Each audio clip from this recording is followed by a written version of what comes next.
saludo amigos y buenas noches, bienvenidos una semana más a este espacio que les ofrece el canal diocesano, desde el que pueden asomarse a la actualidad de la Iglesia toledana en las últimas jornadas. Bienvenidos a Crónica de la Iglesia. Se trata de nuestra última entrega para el mes de mayo, con lo que todo va teniendo ya un discreto aroma a fin de curso pastoral. Con todo, ya saben de nuestro compromiso por seleccionar lo que mejor representa la vida de la archidiócesis y el esfuerzo que ponemos siempre para presentarlo todo lo mejor que sabemos y podemos en algo más de 50 minutos. Pasen y vean.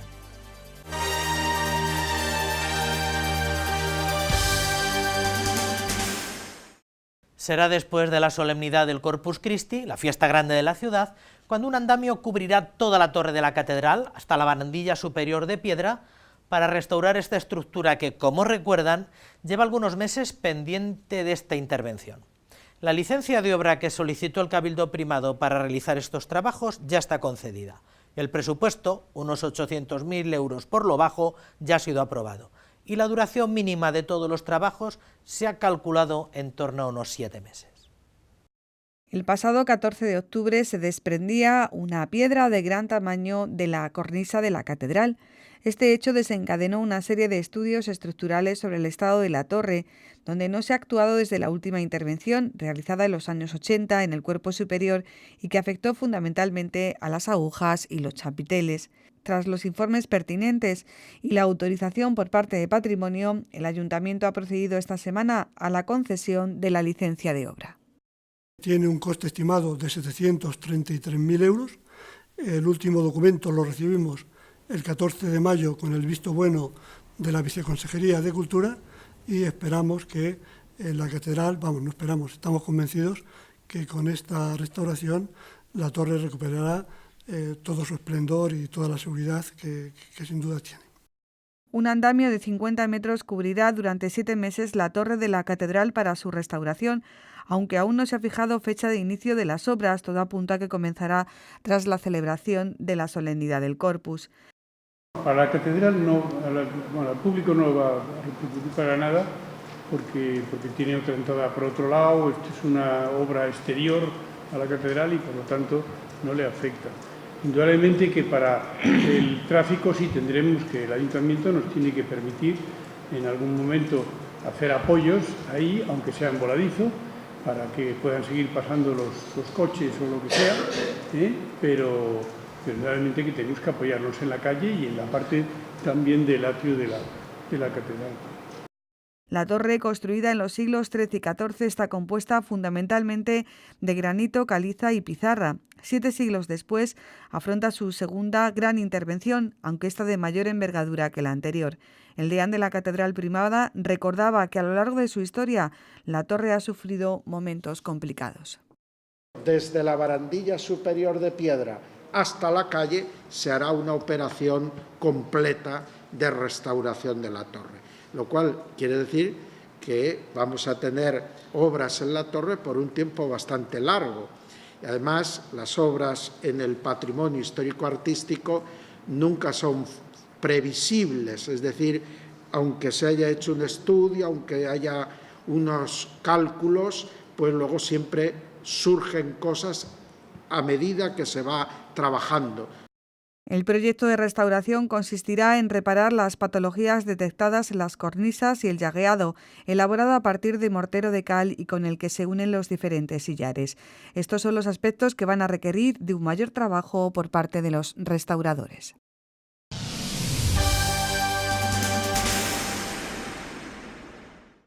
El pasado martes, las madres concepcionistas, a las que acompañaron algunos amigos de la comunidad, tuvieron la oportunidad de poder disfrutar de un recital poético musical titulado La Dama de Azul, una obra de la cantante y compositora estadounidense Cynthia Jordan. El repertorio, con más de una veintena de canciones, hace alusión a la labor evangelizadora de la concepcionista Sor María de Ágreda en tierras del sur de Estados Unidos, y es una bonita manera de dar a conocer la historia del carisma concepcionista. Desde Ágreda hasta Texas, evangelizando, pero sin moverse de la comunidad que ella fundara junto a su madre y hermanas en Soria. Así es la historia de Sor María Jesús de Ágreda, a quien en 1622 Dios le concedió una experiencia mística extraordinaria y el don de la bilocación. Sin salir del convento estuve evangelizando a los indios de Texas. Entonces ellos no sabían decir quién era, nada más que era una dama vestida de azul. Por eso se la conoció como la Dama de Azul. Entonces allí en Texas la tienen muchísima devoción, hay mucha expansión de las obras de ella. Y con este motivo de los 400 años de la fundación, pues están haciendo esta obra y bueno, tenían ellos también mucha ilusión de venir a la Casa Madre. Ante el 400 aniversario de la fundación del monasterio de Ágreda, en Soria, la iglesia del monasterio de las monjas concepcionistas de Toledo ha acogido este recital poético musical, La Dama de Azul, una obra de la compositora norteamericana Cynthia Jordan, que está interpretada por la soprano Marta Vera, acompañada al violín por Wagner Rocha. Una ocasión única para acercarse a la historia de la orden, cuya casa madre está en Toledo, y poder compartir un momento de oración y reflexión tan necesario para el hombre del siglo XXI. Es bueno encontrarnos porque el hombre lo necesitamos, o sea, buscamos esa realidad buscamos la felicidad y la buscamos en otras cosas donde no está. Entonces, encontrarte con lo espiritual, pues a través de la música, a través de la poesía, yo creo que eso ayuda mucho a entrar dentro de nosotros, ¿no? Y también encontrarnos con esta realidad que llevamos dentro. Este concierto se enmarca dentro de los actos preparatorios de la beatificación de 14 monjas de la Orden que murieron víctimas de la persecución religiosa en España en los años 30, que se celebra el próximo 22 de junio en la Catedral de la Almudena, 5 de las cuales están vinculadas a la Archidiócesis de Toledo. Para esta comunidad, compuesta en la actualidad por 19 hermanas, la presencia y el reconocimiento de la vida religiosa en nuestra sociedad es en ocasiones silenciosa, aunque siempre necesaria. Muchas veces es un reconocimiento en silencio. Antes a lo mejor se tenía más aprecio o se valoraba más, pero yo doy una visión particular mía, ¿no? Tampoco estamos aquí para que nos reconozcan. Estamos por el Señor y para el Señor. Entonces sabemos que nuestra vida es fecunda, nos reconozcan o no nos reconozcan, nos valoren o no nos valoren, porque lo que da sentido a nuestra vida es Cristo. Desde la Casa Madre de la Orden de la Inmaculada Concepción se está organizando la asistencia a la beatificación, proporcionando el transporte hasta Madrid.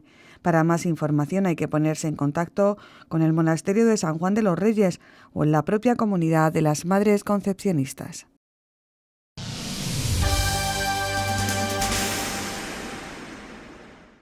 En su escrito de esta semana, el señor arzobispo invita a reconocer el valor de la clase de religión en la escuela a través de un interesante texto en el que va alternando preguntas con las respuestas que el mismo prelado nos va ofreciendo sobre algunos aspectos que tienen que ver con la libre formación para niños y jóvenes. El primado, además de insistir en la necesidad de revalorizar esta asignatura, pone el ojo en los profesores que la imparten, que realizan su labor en muchos casos en medio de dificultades y desconfianzas. ¿Es necesaria la formación religiosa? Con esta pregunta comienza el señor arzobispo de Toledo su reflexión semanal para Padre Nuestro y responde rotundamente que sí, sobre todo para los padres que desean que sus hijos estudien religión en la escuela. El ser humano no deja de cuestionarse no solo el sentido de la vida, sino también el de la muerte, el del sufrimiento y el del mal. Así lo pone de manifiesto don Braulio Rodríguez en su reflexión y reconoce que es evidente que la gente hoy se pregunta sobre la existencia de un ser supremo. Un ser del que nos inquieta si es indiferente a lo que nos pasa, si es cruel o si por el contrario es capaz de una entrega amorosa. Es necesario reflexionar y descubrir cómo han respondido, expresado y anunciado todo esto los hombres de otras épocas, culturas y credos. Y para ello es imprescindible que en la educación se estudie también la religión y la escuela es mediación importante para ello. El prelado toledano valora de manera positiva el alto porcentaje de padres de la Archidiócesis de Toledo que solicitan esta formación para sus hijos. Por último, valora el papel de los profesores de religión, que a pesar de sus dificultades siguen enseñando y que constituyen en ocasiones el único lugar de encuentro que tienen los escolares con la reflexión sobre la trascendencia. Concluye su texto animando a defender esta asignatura, reconociendo su grandeza pero sin confundirla con la catequesis y pidiendo a Dios que todos tomemos conciencia del valor de la clase de religión.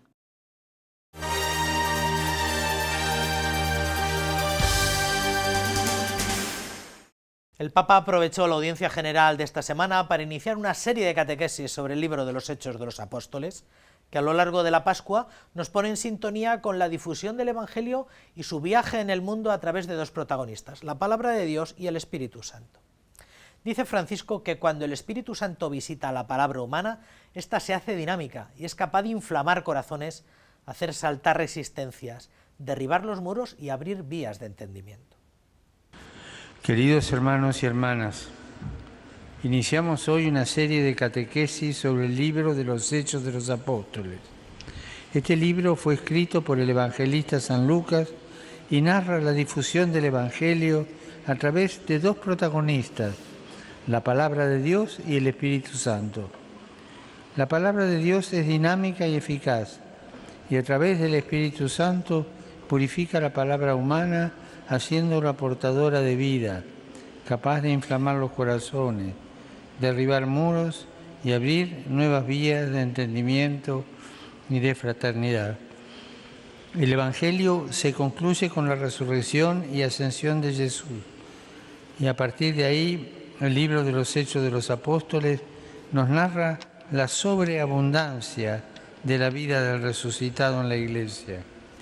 El bautismo en el Espíritu Santo permite que entremos en una comunión personal con Dios y que participemos en su voluntad salvífica universal, adquiriendo la capacidad de pronunciar una palabra que sea limpia, libre, eficaz, llena de amor a Dios y a los demás. El resucitado hace que vivamos el tiempo presente sin temor ante lo que acontecerá, porque Dios se manifiesta en el hoy de la historia y nos invita a reconocerle allí. Nos enseña a no fabricarnos una misión particular a nuestra medida, sino a pedir mediante la oración perseverante que el Padre nos dé la fuerza misionera para llegar a todo el mundo y vivir en comunión con los hermanos.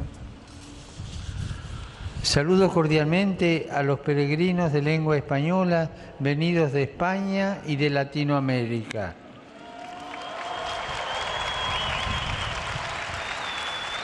Pidamos a Dios el don del Espíritu Santo, que nos asista en nuestra vida y nos dé la fuerza para que con nuestras palabras y obras podamos ser testigos misioneros de su amor con todo lo que están a nuestro alrededor.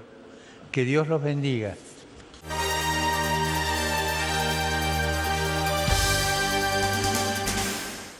Tenemos el gusto de contar con la que ha sido la última ponente del curso de formación complementaria de este año, que ha sido doña Lourdes Méndez Monasterio. Lourdes, buenas noches. Muy buenas noches y muchísimas gracias por invitarme. Muchísimas gracias por venir aquí. ¿Cómo la presento? ¿Como doctora en Derecho? Como usted quiera. Como usted quiera. Doctora en Derecho y Política de larga trayectoria. ¿Cómo llega al mundo del Derecho, Lourdes? Pues yo empecé estudiando, muy jovencita, porque entonces empezamos la carrera muy jóvenes. Yo creo que la empecé con 17 años y acabé con 21 la carrera de Derecho. Quise estudiar para juez, me gustaba mucho la defensa de la justicia, pero bueno, se puso entre mi camino un guapo mozo y me casé y dejé las oposiciones. Y dejé las oposiciones, ya me dediqué al ejercicio, en principio al ejercicio del derecho. Cordobesa de nacimiento, sí. En contra de lo que a veces parece, porque toda su vida ha estado ligada a la región de Murcia, a Levante. Sí. Pero cordobesa, vinculada a Murcia desde siempre, desde muy joven. Sí. ¿Cómo llega al mundo de la política, Lourdes? Pues llego precisamente porque estaba yo en San Javier, abría yo mi despachito profesional y entonces me vino a buscar entonces el alcalde, que era de San Javier, para que fuera en su lista. Yo entonces ya tenía, me parece que 2 o 3 niños y mi despacho, mi familia, y dije que no, que a mí no me metieran esos líos, que yo no me iba a meter en política.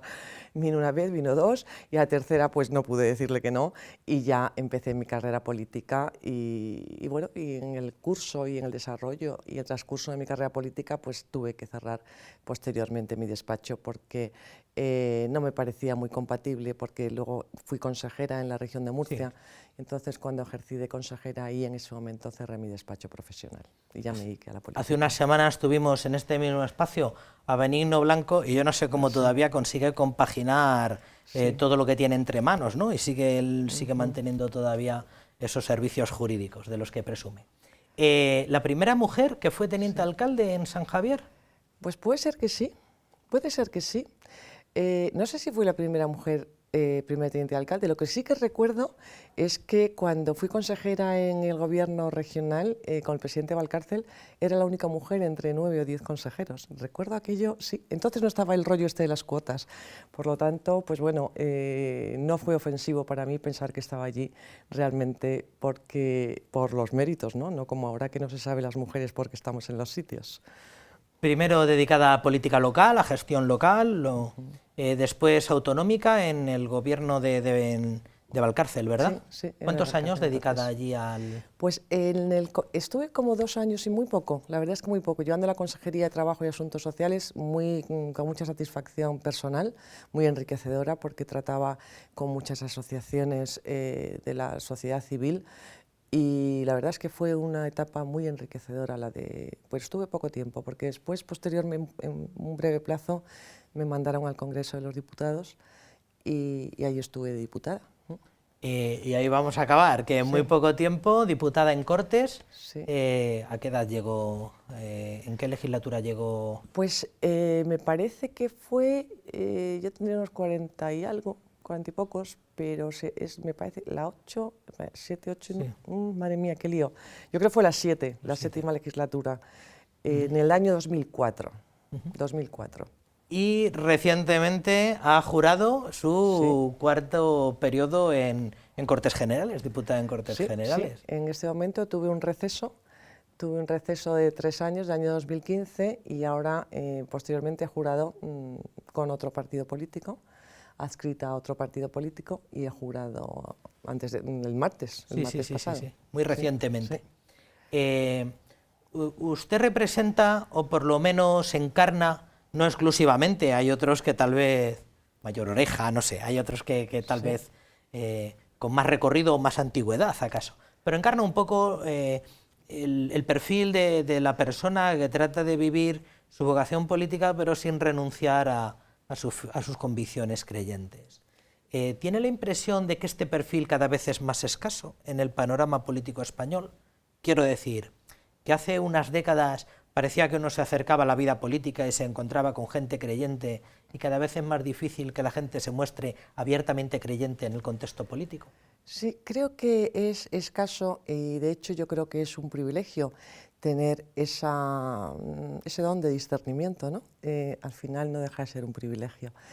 Pero, como usted bien dice, ahora mismo el relativismo imperante, y más que el relativismo, incluso la justificación del mal menor aplicado de una manera, en mi opinión, no rigurosa, la doctrina del mal menor, y donde se justifica absolutamente todo y donde todo vale. La tolerancia es absoluta y realmente es consecuencia del relativismo que tenemos, y de que quizás no se ha visto la exigencia o la necesidad de defender las convicciones de una manera firme.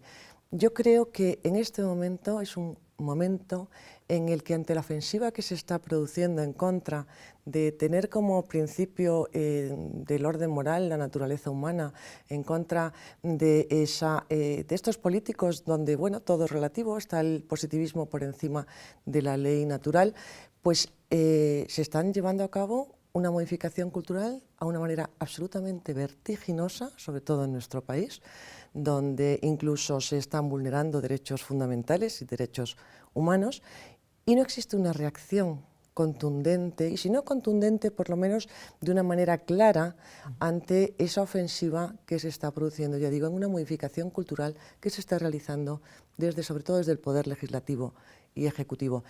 Por lo tanto, lo que usted dice, yo lo comparto con usted. Ha comentado usted, habla usted de Mayor Oreja, también estoy trabajando con él en One of Us para la recuperación de las raíces cristianas de Europa. Está haciendo un trabajo fantástico, pero creo que es un momento en el que los cristianos, los creyentes, tienen que saber ser responsables de lo que realmente significa ser creyente y ser cristiano, ¿no? Y sobre todo en la política, donde se está jugando al partido. El partido se está jugando en la política. Y yo creo que ahí es absolutamente necesario que haya personas coherentes con lo que creen y lo que piensan. En nuestra diócesis ahora mismo, como tal vez muchas diócesis, está preparando el Congreso del Laicado de febrero del año que viene, 2020, ese gran Congreso Nacional de Laicos de Apostolado Seglar, y en esa preparación se propone a los laicos el retomar esa inquietud por tomar parte de la vida social, y se hablaba de la vida política, recientemente en algunas presentaciones que tienen lugar en las parroquias. ¿Usted es testigo de que vivir la exigencia de la vida cristiana, el compromiso seglar, el compromiso cristiano en la vida política, no siempre es un camino de rosas, sino que es a menudo un camino de sinsabores? No sé a qué le propongamos a los seglares, que tomen iniciativas en la vida política, pero la vida política a veces tiene no pocos sinsabores para el compromiso cristiano. Y usted ha sido testigo de ello, ¿no es así? Sí es así, pero fíjese, vamos a ver, la riqueza de la Iglesia, de los que componemos la Iglesia, es dar testimonio de la verdad. Y por lo tanto, si no lo hacemos, pues flaco es el favor que estamos haciendo a nosotros mismos y a la propia Iglesia. El ser cristiano nunca es fácil. Quizás ese sea un convencimiento, un error en el convencimiento de las personas que nos llamamos cristianas y que queremos ser coherentes con nuestra fe, porque creemos que el ser cristiano es fácil. Nuestro Señor Jesucristo, nuestro modelo, murió clavado en una cruz. Por lo tanto, si se va o si se piensa vivir una religión como la nuestra y se piensa que es un camino de rosas y que eso es sencillo, realmente creo que esa persona que piensa de esa forma no está equivocada y hay que redirigirla, hay que decirle, mira, no, es que el ser cristiano no es una cosa sencilla ni fácil. Por lo tanto, y creo que será de las primeras cosas que tenga que convencerse la persona cristiana, porque nos acostumbramos, y todos, empezando por mí, a hacernos una religión a nuestra medida. Y bueno, pues somos débiles y bueno, pues la verdad es que la religión a nuestra medida pues no es el cristianismo, no es el vivir el cristianismo. El vivir el cristianismo es tener como modelo a Jesucristo. Y fíjese, y después los apóstoles, pues no digo yo que nos vayan a martirizar en este siglo XX que vivimos, pero es que fueron martirizados y por lo tanto nosotros con que, vamos a ver, no sea muy sencillo el hacer determinadas cosas, quizás no vayamos a ser mártires, pero fíjese, yo lo que decía al principio, yo creo que los que disentimos, por lo menos en el tema de lo que era fundamental, o sea, en la política dicen que es el arte de lo posible, la política no hay blancos o negros, hay grises, hay que ceder, hay que negociar, pero en el tema de la vida, eso no se puede poner en una mesa de negociación. Y por lo tanto, los 5 diputados y los 5 senadores que nos negamos y que nos opusimos a hacer un paripé y un disfraz aprobando una ley de autorización de los padres para que sus hijas pudieran abortar, ratificando la ley del derecho al aborto realmente en una votación que fue absolutamente perversa, yo creo que nos debemos de sentir, desde luego, ¿cómo le diría yo?, con un sentimiento agridulce, primero porque se dejó estar una ley absolutamente tremenda precisamente por la cultura que traslada, por la normalización de una conducta que está engañando sobre todo a nuestros jóvenes. Y ante ese drama, sin embargo, yo creo que podemos estar contentos por lo que le decía, porque tuvimos ese discernimiento de saber que realmente aquello no se podía votar. Y es más, le digo que en aquella votación yo creo, estoy convencida de que se violentaron conciencias. Sí, creo que pasó muy desapercibido todo aquello. Igual muchos de los que nos ven no saben muy bien de aquel, pero yo creo que forma parte de una serie de asuntos o de sucesos que han propiciado algo que vemos ahora, que está pasando en el panorama, digamos, conservador, ¿no? En el panorama conservador español. Yo creo que tiene que ver, no exclusivamente, pero sí tiene que ver bastante con ese asunto, con esa votación, la que usted dice, en la que se negaron a votar, ¿verdad? ¿O cómo fue aquello? Yo creo que lo que está pasando en la política española y creo que también en muchos países europeos es el sometimiento a una ideología, además incluso de izquierda radical, o sea, ya no solamente un neoliberalismo o este producto del relativismo donde dejas aparte a Dios, la naturaleza humana como principio ordenador de un orden moral, o sea, es que todavía se está yendo a algo peor, y es la imposición, no ya de un totalitarismo, pero no como se realizaba antes por medio de guerras y por medio de la fuerza, sino por medio de lobbies que con dinero lo que hacen es que estigmatizan a cualquiera que piensa diferente y por lo tanto estigmatizan no a ese que disiente y que piensa diferente, sino al propio debate. El propio debate no se puede producir porque está en contra de esas ideas que ellos tratan de imponer y además bajo el disfraz de derechos. Es difícil el oponerse a eso, porque quien se opone a algo que está concebido como un derecho es una persona que es fundamentalista. Claro. Y si además eres creyente, estás estigmatizado porque los que somos creyentes, sobre todo en política, resulta que parece como si tuviéramos una subcultura. Nosotros queremos imponer nuestra religión y como no somos relativistas, parece que lo nuestro vale menos, nuestra verdad vale menos, y además al considerar que existe una verdad objetiva, el sujeto de eso que tú dices o la persona que te está oyendo tiene unos prejuicios tremendos, por lo tanto te descalifica en el momento que tú empiezas a hablar. Es muy difícil dedicarse a la política precisamente con estos mimbres que ahora mismo existen, porque, claro, ¿qué es lo ligo con lo que usted comentaba antes? El que realmente para una persona creyente, que además es difícil tener una formación teológica, en persona de criterio, o sea, eso es difícil porque cuando estás ante un determinado dilema, tienes que estudiar si resulta que debes de ir a tolerar un mal, si es mal menor, si no es mal menor, si tal, si resulta... Es complicado. Por lo tanto, ante esta dictadura que Benedicto XVI denominaba la dictadura del relativismo, donde todo es relativo, menos las personas que sientan diferente, no deja de ser algo dogmático. Es decir, esa afirmación de que todo es relativo, excepto usted que piensa diferente, eso ya no es relativo, eso es fundamentalista. Es la dictadura que denominaba Benedicto XVI, la dictadura del relativismo, y ante eso realmente es difícil oponerse. De todas estas vertientes tan totalitarias que se están implantando, leyes de género, leyes de memoria, tal vez la que más le ha centrado, la que más tiempo le ha llevado o a la que más se ha dedicado es a la defensa de la vida.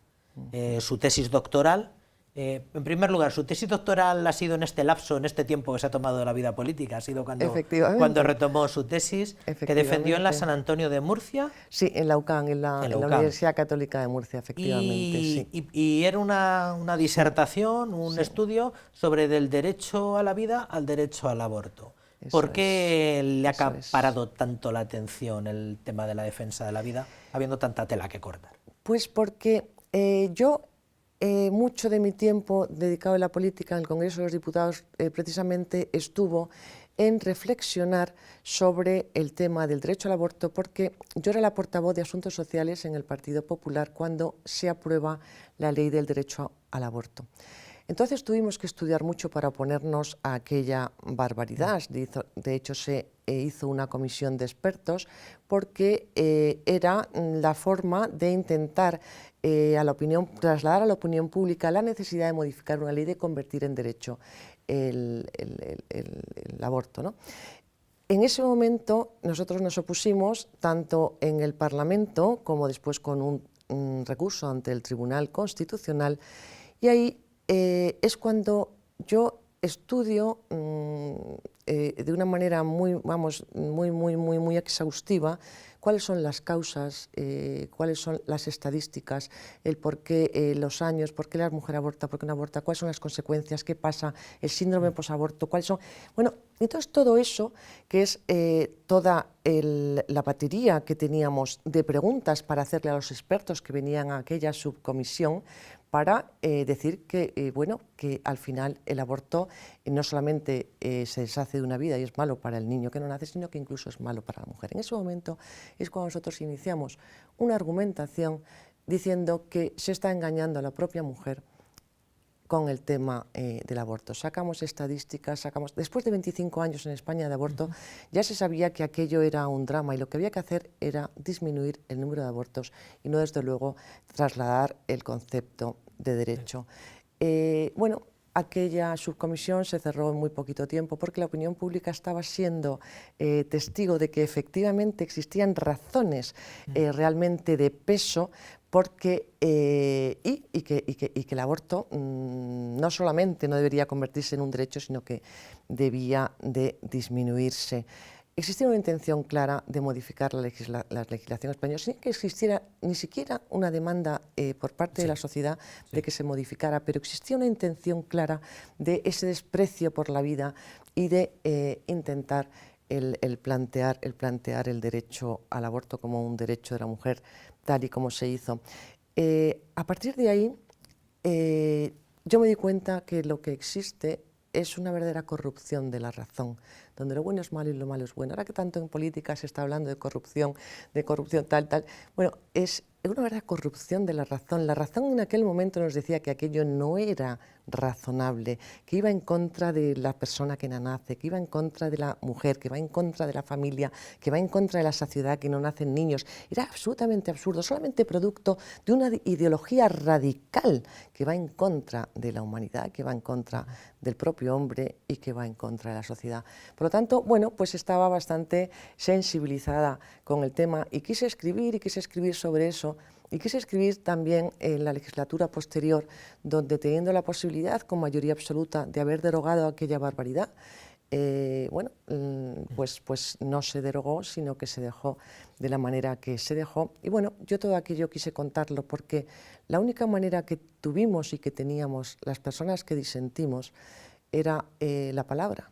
Por medio de la palabra. Era lo único que teníamos para poder defender y argumentar que aquello que se iba a hacer no era algo que debiera de hacerse y por lo tanto que ante una injusticia y una ley injusta como tal existía una exigencia moral y una exigencia humana de haber modificado aquella ley. Ya digo, no solamente para no regular unas conductas que ya son realmente perversas, que es la destrucción de una vida, sino para que no existiera una cultura en nuestra sociedad donde la mentalidad hace que se estén modificando las conductas, se está implantando una mentalidad que lo que hace es que se modifiquen las conductas y conforme pasa el tiempo vemos por las estadísticas que la aceptación del aborto en la sociedad es cada vez mayor.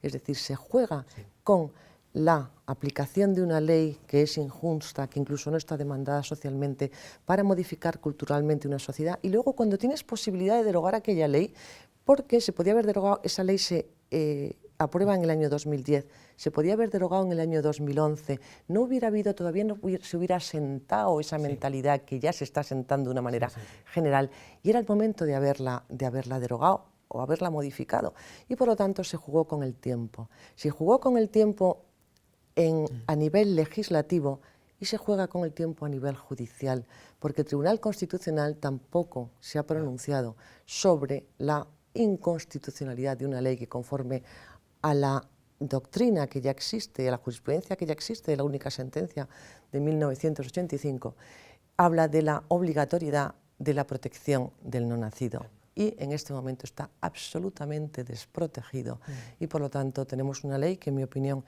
es inconstitucional y yo todo eso quise plasmarlo en un libro y cómo se va desarrollando y cuáles son las razones precisamente para argumentar que es una corrupción de la razón y que lo que se intenta es modificar nuestra Constitución y nuestro sistema constitucional, es intentar subvertir los valores y los derechos constitucionales y esa fue la razón fundamental de que se esté modificando no solamente esta ley, como usted hablaba antes también, todo el tema de la ideología de género, es subvertir los valores en los que se asienta y se basa nuestro derecho constitucional. Bueno, pues la providencia le permitió tomarse un tiempo de reflexión que aprovechó pues, para fomentar toda esta vertiente intelectual y ahora la providencia la ha vuelto a poner otra vez en el albero político. ¿sigue manteniendo toda la vida asociativa, ahora que ha retomado un poco el pulso político? Porque usted era presidenta de la Asociación Familia y Dignidad Humana. ¿Lo sigue siendo o ya...? Lo sigo siendo. Como el mandato terminará en menos de un año, pues bueno, estaré hasta dentro de un año, que ya se sustituirá. Después también estoy llevando una plataforma por las libertades, que es una plataforma ¿También la preside? Que también la presido, porque bueno, en la Asociación Familia y Dignidad Humana casi todos son políticos o personas que tienen relación con la política para tratar de influir en la política, en la defensa de la vida y de la familia y del matrimonio fundado en hombre y mujer. Y la Plataforma por las Libertades surge y nace cuando se vienen aprobando en las comunidades autónomas toda la legislación LGTBI, que lejos de perseguir la no discriminación y la igualdad de las personas con una orientación sexual diferente, cosa que evidentemente toda persona de razón esto defiende, o sea, y no solamente defiende, sino que toda persona tiene dignidad, la misma independientemente de su orientación sexual, pero lejos de perseguir esa no discriminación es el disfraz para intentar imponer una ideología, como hemos visto en diferentes comunidades autónomas. Ante esos hechos, que fue muy velado, que fue muy silenciado, que por ejemplo en Murcia, cuando se inicia en el año 2016, entonces nosotros presentamos un recurso al Defensor del Pueblo para que se iniciara un recurso ante el Tribunal Constitucional por la inconstitucionalidad de estas leyes, porque estas leyes vulneran la libertad de expresión, vulneran la libertad de educación de los padres, vulneran la libertad de educación de los profesores, vulneran el derecho de igualdad porque se trata diferente a un colectivo en virtud de su orientación sexual, una cosa absolutamente absurda. Vulneran un montón, vulneran el principio de presunción de inocencia. Bueno, pues cuando se vio que estaba pasando esto con todas estas leyes, que no se advertía la vulneración de derechos fundamentales, bueno, pues nosotros creamos una plataforma que se denominó Plataforma por las Libertades. Nosotros no vamos en contra de nadie, sino todo lo contrario, a defender unas libertades que pensamos que se vulneran con una imposición absolutamente brutal de una ideología no científica y no basada en la realidad y en la naturaleza del hombre. Muy bien, Lourdes, pues le agradecemos su testimonio. Su ponencia con la que cerraba el ciclo era el servicio a la verdad como reto en la vida política. Y creo que es un poco pues, el testimonio de lo que ha sido su vida social, su vida política y todo lo que ha dado de sí pues, estos últimos años en su contribución a la sociedad. Queríamos agradecer también pues, todo lo que ha sido este curso de formación complementaria y también agradecerle a don Carlos Loriente todo el esfuerzo que hace pues, por traernos gente muy destacada en distintos ámbitos, pero en concreto le agradecemos su presencia y y le felicitamos pues, por todos sus sacrificios. Muchísimas gracias, porque para mí es un honor, sobre todo cuando la única arma que tienes es la palabra, el que puedas tener bueno, pues estos lugares, ¿no? Donde transmitir aquello que has vivido y por lo cual pues, piensas que es lo que debes defender. Por lo tanto, yo de verdad que estoy muy, muy agradecida que me hayan invitado a cerrar y a clausurar este curso y que usted me haya invitado en esta entrevista tan afable. Muchísimas gracias. Muchísimas gracias, Lourdes.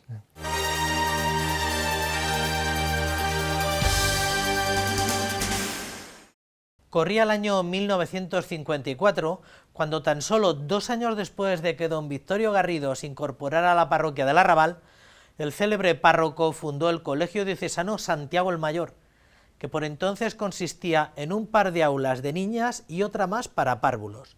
Esta institución cumple 65 años al servicio de la educación en Toledo y lo está celebrando por todo lo alto. Es un centro que, a pesar de los cambios y mejoras en sus instalaciones, mantiene su identidad y esencia.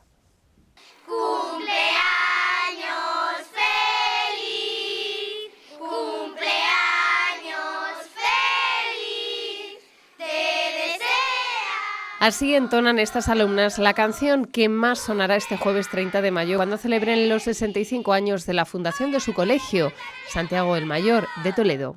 Un centro por el que han pasado miles de alumnos desde que se fundase en el año 1954, pero que mantiene sus valores y su compromiso con la educación.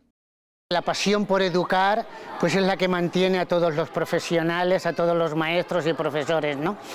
también el deseo de evangelizar y de transmitir la fe.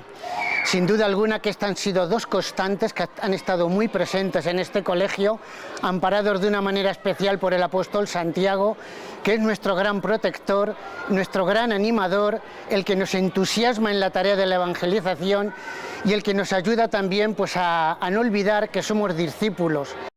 El colegio surge en el año 1954 por iniciativa del párroco de Santiago, don Victorio Garrido. Se trataba de la primera escuela parroquial para niñas, ya que en los barrios de Las Covachuelas y la Antequeruela había muchas niñas sin escolarizar por la falta de puestos escolares en los colegios de entonces. Un colegio por el que han pasado todos los miembros de muchas familias que hoy recuerdan como Elena, que juntos compartían una misión. Yo he venido aquí y he aprendido mucho más que enseñar, he aprendido, sobre todo he pensado siempre que Dios elige a las personas para algo y las tiene dedicadas a algo. Yo he pensado que si Dios me ha elegido para venir aquí era porque tenía algo que hacer. Concursos de pintura y de redacción, una exposición fotográfica y hasta una peregrinación de la comunidad educativa Santiago de Compostela son algunos de los actos que se van a celebrar para conmemorar el aniversario de este colegio católico, que valora la importancia de la parroquia como corazón de la vida litúrgica de las familias cristianas, que representa un lugar privilegiado para la formación en los valores evangélicos y la vivencia de la fe, la esperanza y la caridad. Un colegio que es una gran familia. O sea, aquí entran niños desde 0 años en guardería hasta un cuarto de la ESO. Y al final conoces a todos los niños por su nombre y conoces a los padres, conoces a sus madres, la problemática. O sea, que al final no es que fuéramos una gran familia, aunque éramos pequeñotes, sino que ahora seguimos siendo una gran familia.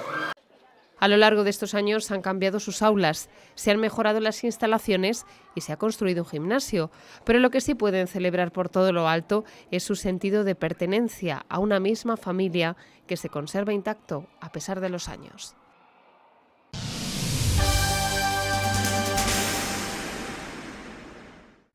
La Catedral Primada ha acogido la Santa Misa de Acción de Gracias por el 65 aniversario del Colegio Santiago el Mayor.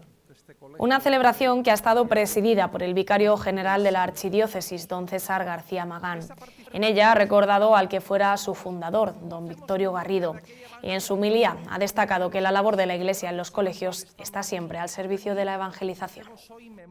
La Iglesia no es una ONG que tiene colegios, la Iglesia no es una ONG que tiene hospitales, la Iglesia no es una ONG que tiene residencia de ancianos.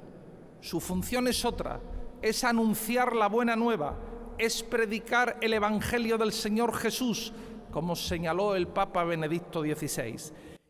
El vicario general ha concluido su homilía pidiendo al apóstol Santiago que proteja a esta comunidad educativa que a lo largo del año celebrará con diferentes actividades el 65 aniversario de su fundación.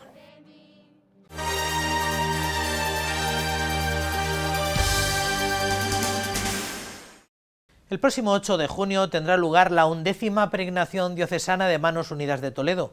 En esta ocasión, el destino será el Santuario del Sagrado Corazón de Jesús en el Cerro de los Ángeles, en Getafe.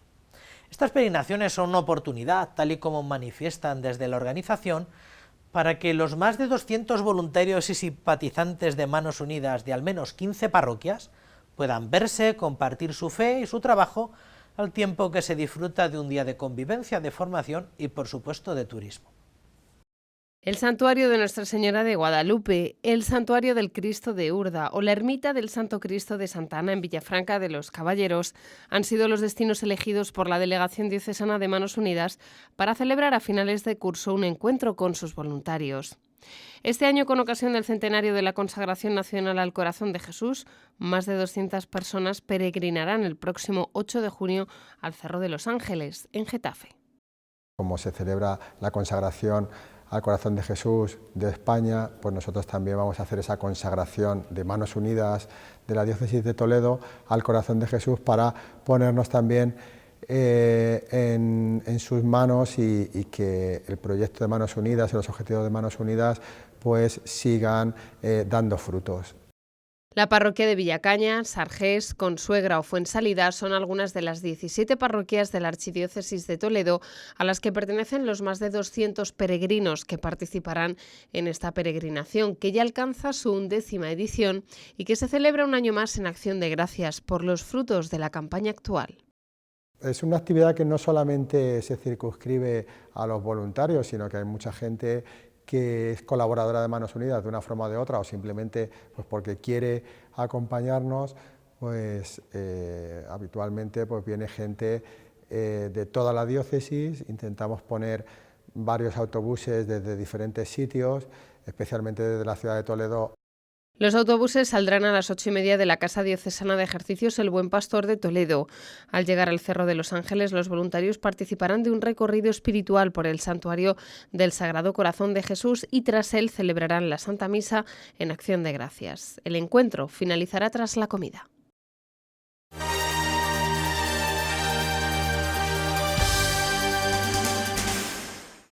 Estos días atrás llegaba a Toledo la película documental Hospitalarios, las manos de la Virgen, la historia de los peregrinos de la hospitalidad que acompañan a los enfermos a Lourdes. Para todos a los que se les escapó este pase, pueden visionarla en Torrijos hasta el próximo 5 de junio. La cinta muestra cómo la belleza de la entrega irrumpe en la dureza de la vida golpeada por la enfermedad para colmarla de dignidad. Y es testimonio también de que, desde la enfermedad o la discapacidad, hay mucho que ofrecer al mundo. Llega a Toledo la historia de los peregrinos que acompañan a los enfermos a Lourdes. La película Hospitalarios, las manos de la Virgen, se proyecta en Torrijos, que acoge desde el viernes 31 hasta el miércoles día 5 nuevos pases diarios de esta película. Yo me he curado. Yo desde que vengo aquí soy otra persona. Yo me siento que tengo el alma curada. Tengo fe. Una película documental dirigida por el periodista Jesús García Colomer, que se estrenó el pasado 17 de mayo. En ella se cuenta la historia de los peregrinos que acuden al santuario de Lourdes con todo tipo de dolencias y enfermedades, acompañados por los voluntarios. Es espectacular el ejercicio de humildad, de entrega y de amor que hay en dejar que la gente te ayude. Espectacular, no nos damos cuenta. Se te plantean muchas dudas. Aquí hay gente que sufre mucho. Una realidad asombrosa en la que la belleza de la entrega irrumpe en la dureza de la vida golpeada por la enfermedad para colmarla de dignidad, amor y visibilidad. Vete, prueba y tú decides si te gusta o no, nadie te va a obligar a volver.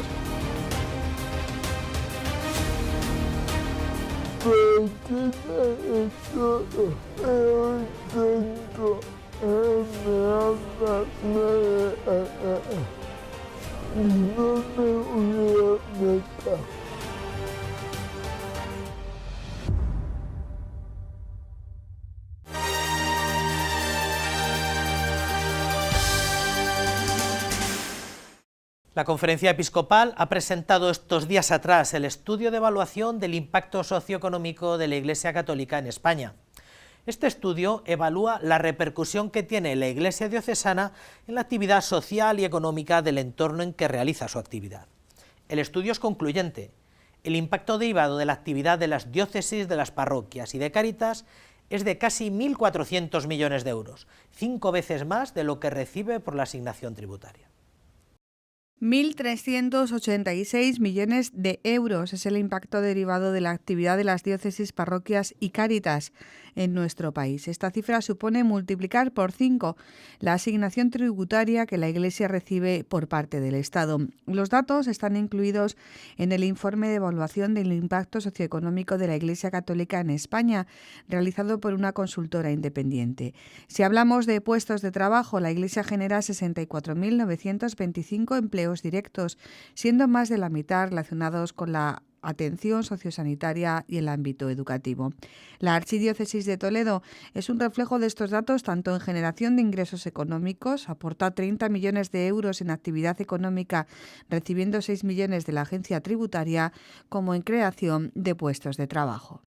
Tenemos un fiel reflejo porque tenemos dos actividades, una la educativa, otra la asistencial a través de residencias de ancianos, que aproximadamente suponen unos 750 empleos en la diócesis, y tenemos una actividad del mantenimiento o conservación de patrimonio en lo que las visitas se refiere de la ciudad de Toledo, en los que tenemos ya 91 personas. A estas cifras habría que sumar los 95 puestos de trabajo en el ámbito de la conservación y mantenimiento del patrimonio, con iniciativas que muy pronto se van a incorporar, como la pulsera turística para Talavera de la Reina, que va a suponer la generación de 4 puestos de trabajo. Si importantes son estos datos, también lo son los relacionados con el empleo indirecto generado a partir de la actividad de la Iglesia, como por ejemplo la repercusión económica de la celebración de los sacramentos o las romerías y celebraciones tradicionales como la Semana Santa o el Corpus.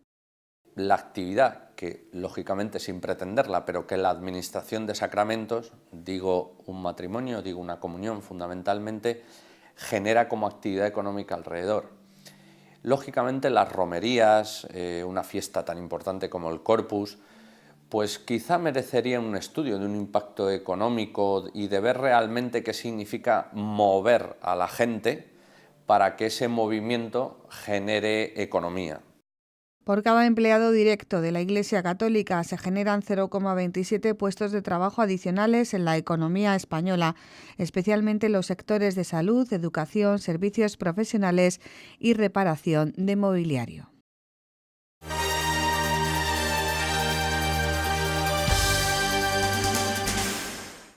La Archidiócesis celebra la clausura del curso pastoral este último día de mayo en una jornada que, como en años anteriores, lleva el sobrenombre de Dando Gracias. Las distintas propuestas que se llevarán a cabo desde las delegaciones y secretariados han confluido en la solemne procesión con los Sagrados Corazones hasta la catedral, la misa que se ha celebrado en el Templo Primado con la renovación de la consagración de toda la diócesis al Corazón de Jesús y el festival posterior en la plaza del Ayuntamiento. Se levantó y se puso en camino es el lema del 7º programa anual del Plan Pastoral Diocesano que corresponde al actual curso 2018-2019. Una imagen que representa la visitación de la Virgen María a su prima Santa Isabel, cuya fiesta celebramos cada 31 de mayo. Por ello, esta es la fecha escogida para clausurar este curso pastoral cuyo eje ha sido la caridad. Un curso en el que se nos ha recordado que la Iglesia y la familia son fuentes de la caridad y en el que la mujer ha sido la protagonista de varios de los proyectos que han surgido nuevos, como Rompe tu silencio o En Carem. Desde el pasado 22 de septiembre, la Archidiócesis de Toledo ha impulsado el voluntariado con identidad cristiana gracias a instituciones como Cáritas y ha animado también al compromiso sociopolítico de los cristianos. Estas han sido algunas de las claves del curso que más se clausura en Toledo. La jornada Dando Gracias comenzará a las 5 de la tarde con la procesión desde el Santuario de los Sagrados Corazones a la Catedral. 68 hermandades y cofradías de más de 30 parroquias diferentes han confirmado su asistencia y participarán con sus medallas y estandartes. Al llegar a la catedral comenzará la Santa Misa, que contará con la participación de la Capilla Diocesana de Toledo, con 230 voces y 15 músicos. La misa, la Visitación de Nuestra Señora, es la composición que interpretarán y que es fruto del encargo que el arzobispado hizo con motivo de la jornada de fin de curso. La celebración concluirá con la renovación de la consagración diocesana al Corazón de Jesús. Por último, a las 8:30 comenzará el Festival de Alabanza en la plaza del Ayuntamiento de Toledo, acto con el que concluirá la jornada Dando Gracias de este curso 2018-2019.